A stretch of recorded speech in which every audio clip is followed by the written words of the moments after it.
Mesdames et messieurs, chers téléspectateurs de la radio-télévision Quartier, bonjour. Aujourd'hui, dans Repère, notre émission, on va aborder la situation d'injustice qui frappe le juge Mabalena Bolo pour avoir refusé de masquer les faits qui font l'actualité de nos jours. Tout cela occasionné par le ministre des Quartiers et des Citoyens. Figurez-vous, chers téléspectateurs, que la mauvaise gestion des fonds de ce ministère a été révélée et bien démontrée par ce juge. Sans procédure normale illégale, le juge a été brutalement, arbitrairement placé à la maison d'arrêt, puis plus rien. Nos investigations nous ont conduit à découvrir que plusieurs autres responsables, cadres de l'administration, hommes politiques et ceux du pouvoir sont dans cette affaire. Donc nous allons donner... Mais vous là, vous pensez que ce sont des choses qu'il faut dire sur la place publique? Mais nous donnons la bonne information. Vous voulez aller en prison ou quoi? Arrêtez-moi.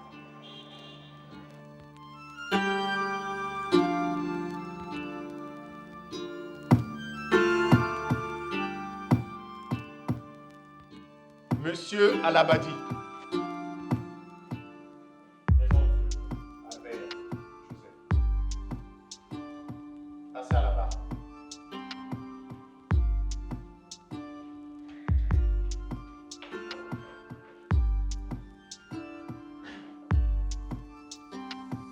Monsieur Alabadi,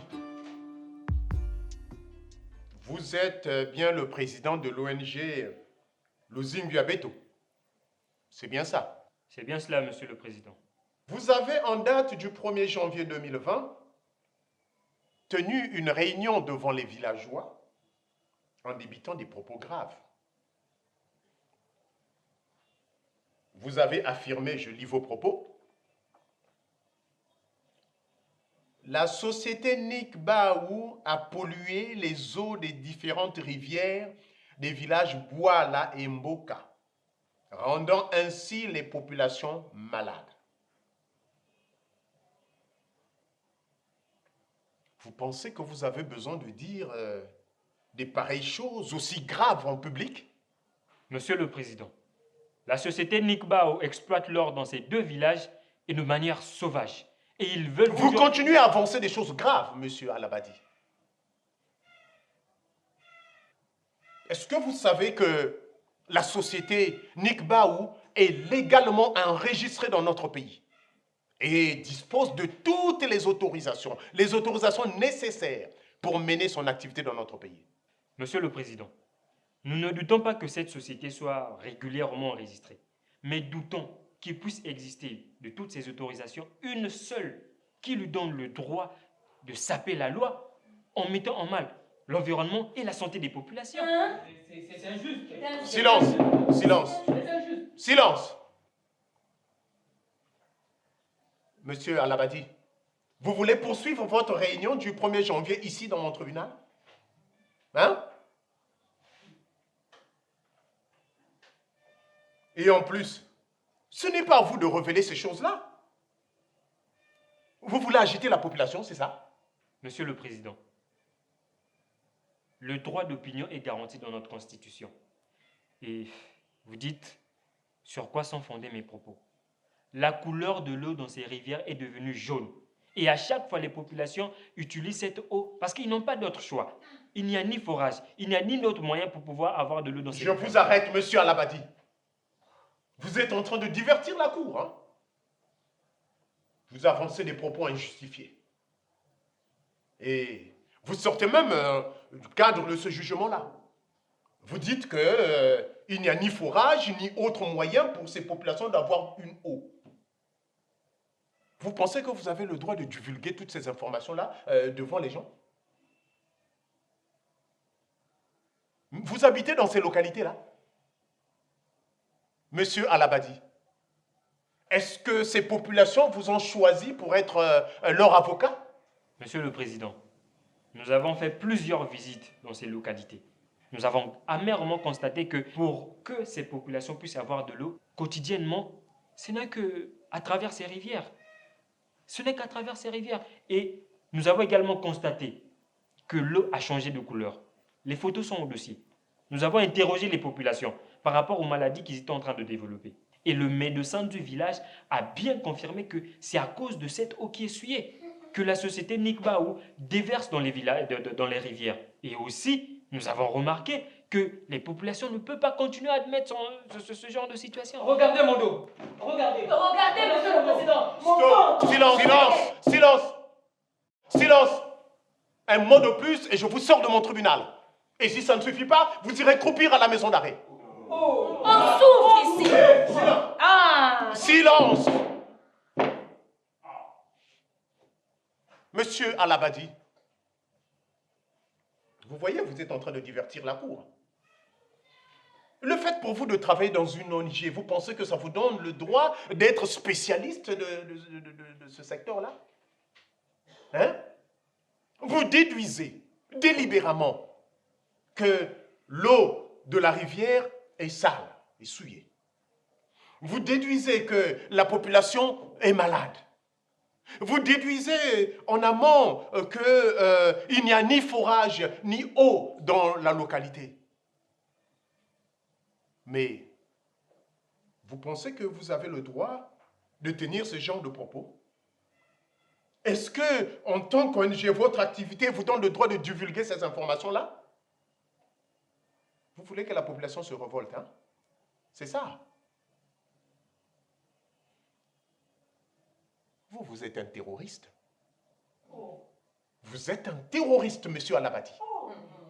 Vous mettez en mal la paix chèrement acquise dans ce pays.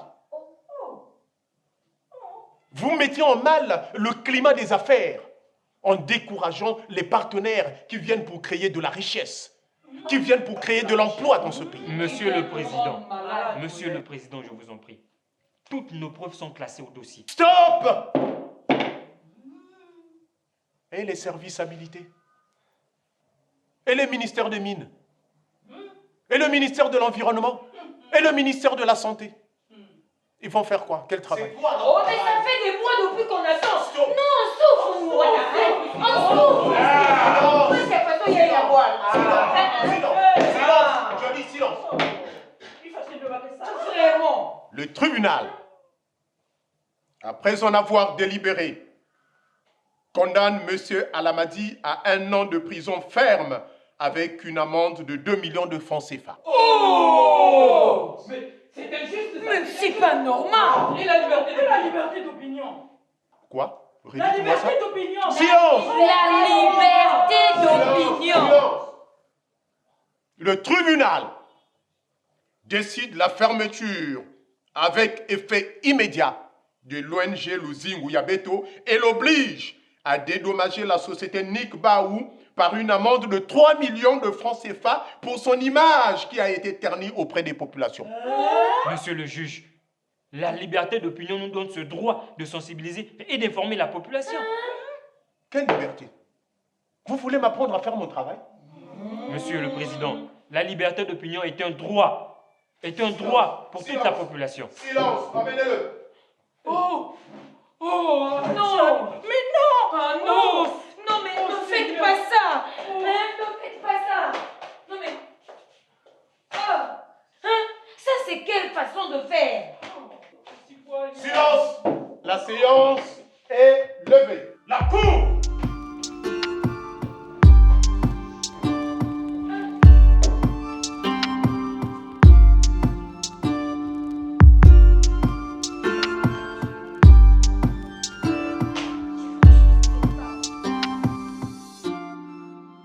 Très bien. Il faut que tu affrontes le regard des spectateurs et leur expliquer les choses. D'accord? Il faut que la sincérité de ton texte leur apporte une information. Et cette information va les pousser à la réflexion afin qu'ils se sentent concernés. Très bien, tu vois ce que je dis? D'accord. Ok, on reprend.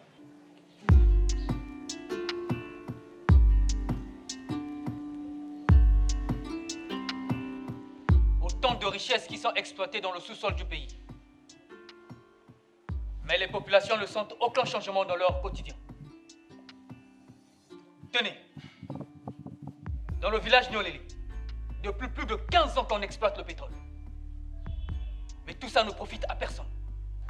Les populations sont privées de leurs terres et ne peuvent pas faire leurs plantations. Les jeunes Et les populations en âge de travailler dans ce village ne sont pas embauchées. Ceux qui travaillent dans ce village viennent d'ailleurs. Le village manque d'école, d'eau potable, d'électricité et de tout. Les gars, c'est pas trop fort les thématiques abordées dans ce spectacle? Nous, ici, on ne joue pas ce genre de texte. On aura des problèmes avec la police. Mais monsieur le directeur, on ne fait rien de mal. Nous ne faisons que notre métier d'artiste. Et le rôle du théâtre, justement, c'est d'informer, de sensibiliser et de pousser les populations à la réflexion. Nous, les créateurs, il nous faut justement aborder des sujets qui parlent à nos publics. Oui, mais je ne veux pas avoir des problèmes, moi. On ne vous laissera pas jouer ce spectacle, car le sujet n'est pas bon, il les dérange. Le sujet n'est pas bon? Il dérange, mais dérange qui, monsieur le directeur?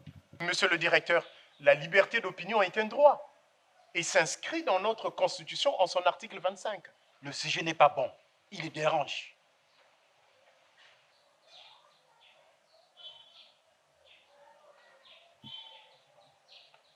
Bon, laisse, je vais aller parler au directeur, d'accord? Nul ne peut être inquiété pour ses opinions. Toute personne a droit à la liberté d'expression. Ce droit comprend la liberté de rechercher, de recevoir et de répandre des informations et des idées de toute espèce, sans considération de frontières, sous une forme orale, écrite, imprimée, artistique ou par tout autre moyen de son choix. Ce droit est bien mentionné à l'article 19, paragraphes 1 et 2 du Pacte international relatif aux droits civils et politiques du 16 décembre 1966, auquel le Congo a adhéré le 5 octobre 1983, avant de le mettre en vigueur le 5 janvier 1984.